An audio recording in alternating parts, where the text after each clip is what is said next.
दोस्तों मैं सैफ अशरफ, स्वागत है आपका मेरे पहले ब्लॉग में। तो चलें दोस्तों, शुरुआत करते हैं इस ब्लॉग की शुरुआत करते हैं सरहिंद शरीफ से, जो कि पंजाब में है।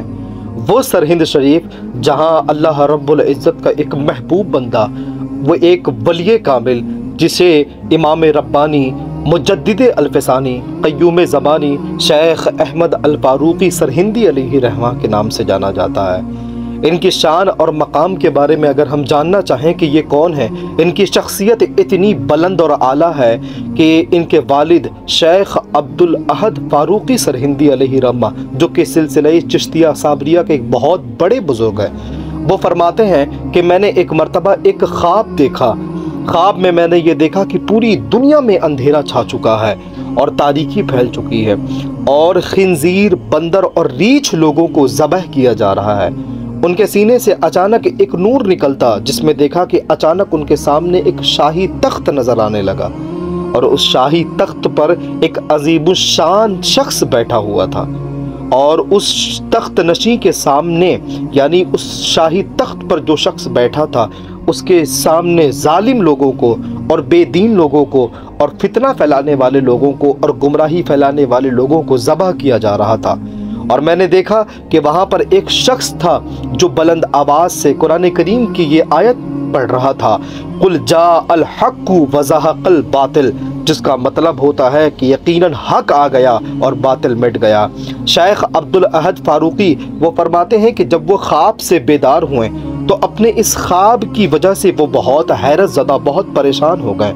इस ख्वाब की तामीर के लिए, इस ख्वाब के बारे में पता करने के लिए, इस ख्वाब की ताबीर के लिए उस वक्त के जो बहुत बड़े बुज़ुर्ग थे, जिन्हें हज़रत शाह कमाल क़ादरी केथली अलैहि रहमा कहा जाता है, वो उनके पास जाते हैं और शाह कमाल क़ादरी केथली अलैहि रहमा के पास जाकर जब उन्होंने अपना ख्वाब बयान किया तो आपने उस ख्वाब की ताबीर बताते हुए उसका जवाब दिया कि अनकरीब आपके यहाँ एक ऐसा बेटा पैदा होगा जो दुनिया से जहालत की तारीकी को ख़त्म करेगा और इल्हाद व बिदअत की जुल्मत को दूर करेगा।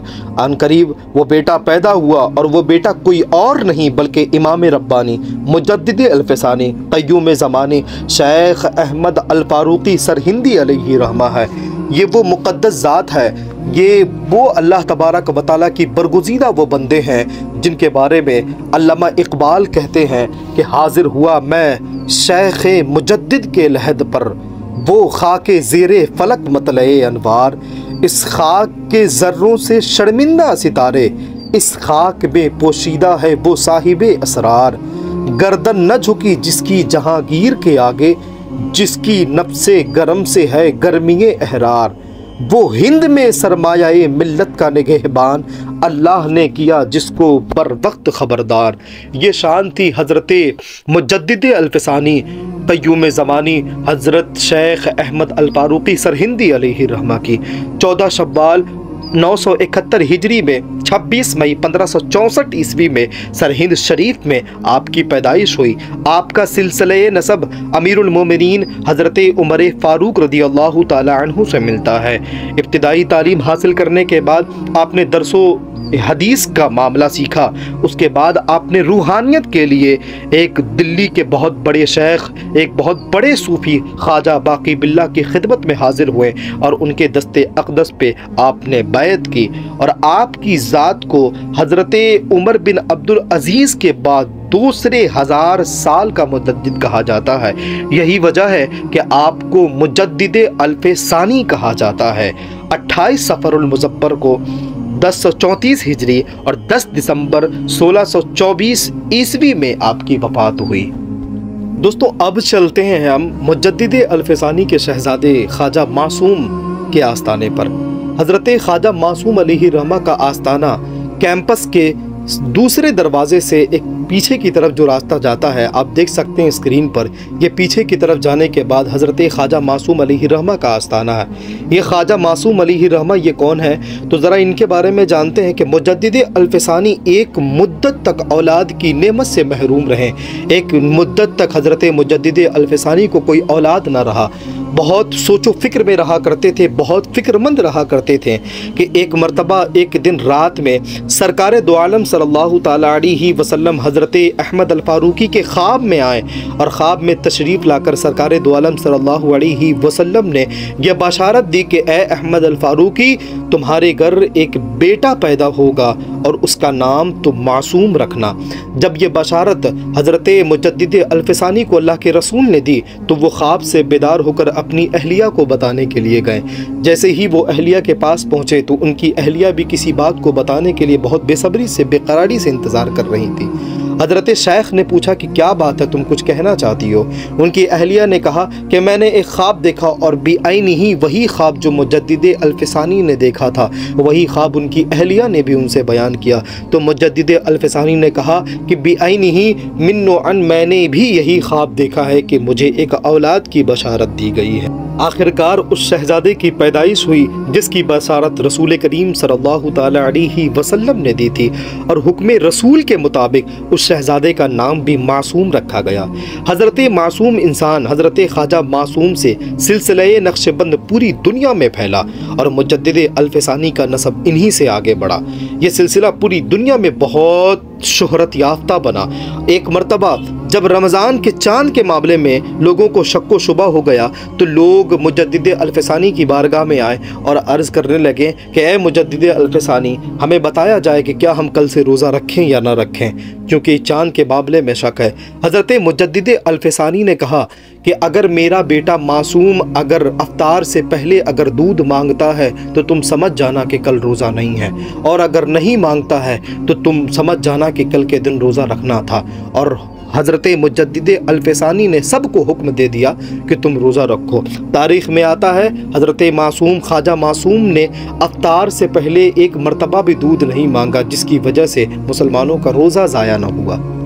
ये एक बहुत बड़ी करामत थी कमसिनी की उम्र में, बचपने के आलम में, जो उम्मत के लिए बहुत ही बड़ा नफ़ा बख्श साबित हुआ। ख्वाजा मासूम इंसान ने बचपन के ही आलम में कम उम्र में ही हिफ्ज़ कुरान कर लिया था और कम उम्र में ही आपने तसव्वुफ़ के तमाम असरार व रुमूज़ को हासिल कर लिया। ख्वाजा मासूम के वक्त में शाहजहाँ हुकूमत पर था और शाहजहाँ हज़रत ख्वाजा मासूम का बहुत ज़्यादा अक़ीदतमंद था, बहुत ज़्यादा मोतक़िद था, वो उनको बहुत माना करता था। ख्वाजा मासूम के ही दौर में शाहजहाँ के ज़रिए मसाजिद की रुकी हुई तामीर को मुकम्मल कराया गया और सिक्कों पर कलमा-ए तैयब राइज किया गया और उलमा और फुज़ला के वज़ाइफ को वाफिर मिक़दार में जारी किया गया।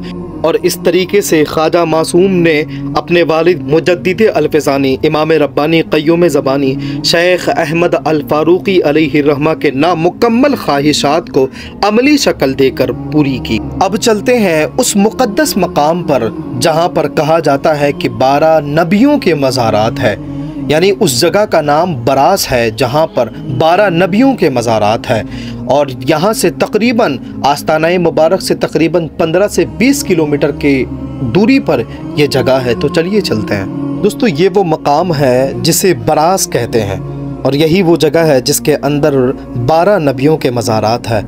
आप ये देख सकते हैं ऊपर की तरफ जाना होता है, ये दरवाज़ा है जिसके ऊपर लिखा हुआ है वलिकुल्लि कौमिन आद, यानी हर कौम की तरफ एक हादी भेजा गया।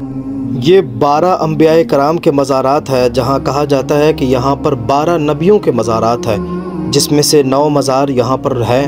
ये लंबे लंबे मज़ारात के जो निशानात है ये सारे नबियों के मज़ार के पहचान यहाँ पर बना दिए गए हैं और पहले ऐसा कुछ नहीं था, मगर बाद में लोगों ने यहाँ पर नबियों के मज़ारात के निशान बना दिए हैं। ये आप 9 मज़ारात यहाँ पर है और 3 मज़ार जब इस सीढ़ी की तरफ से जब हम निकलेंगे तो ऊपर मस्जिद के सहन के साइड में 3 मज़ारात वहाँ पर स्थित हैं।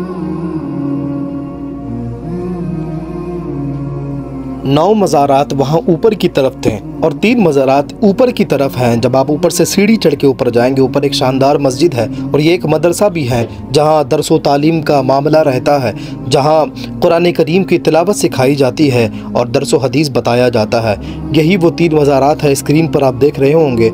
ये वो 3 मज़ारात है जिन्हें मिलाकर टोटल 12 अंबियाए कराम के मज़ारात कहे जाते हैं। बरास में जिन 12 अंबियाए कराम के मज़ारात मशहूर हैं उनमें से 3 ये है और 9 ऊपर की तरफ है। तो ज़ियारत करें और इसे ज़्यादा से ज़्यादा शेयर करें।